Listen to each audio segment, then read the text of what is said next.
एक गरीब लड़का जो कि करीब 25 साल की उम्र का था, चपरासी की नौकरी के लिए एक बड़ी कंपनी में इंटरव्यू देने गया। उस कंपनी के मालिक ने उसे कहा कि अगर तुमने ये फर्श अच्छे से साफ किया तो तुम्हारी नौकरी पक्की। बस फिर क्या था, उस लड़के ने फर्श को एकदम से चमका दिया, जिसे देखते ही मालिक ने कहा, तुम्हारी नौकरी पक्की, तुम कल से काम पर आ जाना। बॉस ने उस आदमी को बुलाया और कहा कि अपनी एक फ़ोटो, आईडी प्रूफ और ईमेल आईडी भी कल लेते आना। लड़के ने तुरंत कहा कि मैं तो एक गरीब व्यक्ति हूँ, मेरे पास ना तो कंप्यूटर है और ना ही मैंने कभी ईमेल आईडी बनाई है। बॉस ने तुरंत कहा, अरे हमारी बहुत बड़ी कंपनी है, हमें हर काम करने वाले व्यक्ति की ईमेल चाहिए होती है और ये अनिवार्य है। आज के युग में अगर तुम्हारी ईमेल आईडी नहीं है तो तुम्हारा कोई अस्तित्व नहीं, हम तुम्हें इस नौकरी पर नहीं रख सकते। वह व्यक्ति बहुत निराश हुआ और वहाँ से चल दिया। उस समय उसकी जेब में केवल 500 रुपये थे। उसने फैसला किया कि वह फल बेचकर थोड़े पैसे कमा लेगा। उसने उस 500 रुपये के सेब खरीद लिए और सिर्फ 2 घंटे में उसके सभी सेब बिक गए। उसने फिर से 500 रुपये के सेब खरीदे और वे फिर बिक गए। इस तरह उसने दिन में 3 बार 500-500 रुपये के सेब खरीदे और सारे सेब बिक भी जाते। दिन के अंत में उसे काफ़ी मुनाफा हो गया।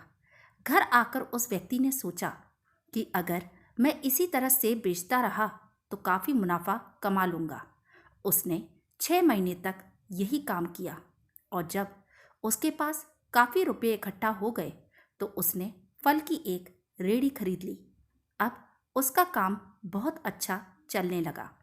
बहुत जल्द उसने ट्रक से फल बेचना शुरू कर दिया और देखते ही देखते उसने फल बेचने का होलसेल काम शुरू कर दिया। अब हर दिन वह 10 से 15 ट्रक में फल डिलीवर करने लगा, जिसके लिए उसने कुछ व्यक्तियों को काम पर रख लिया। कुछ सालों बाद उस आदमी ने फूड रिटेलिंग में बड़ा नाम कमा लिया। एक दिन उसने सोचा, क्यों ना मैं अपना बीमा करवा लूं। इसके लिए उसने एक बीमा करने वाले को घर पे बुलाया। जब ब्रोकर उस व्यक्ति का बीमा कर रहा था तो उसने उस आदमी का ईमेल पूछा तो उसने कहा, मेरी ईमेल आईडी नहीं है।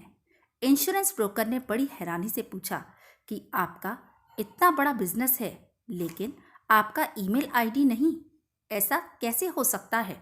उस ब्रोकर ने कहा, आपको पता है, अगर आपका ईमेल होता तो आप आज कहाँ से कहाँ होते।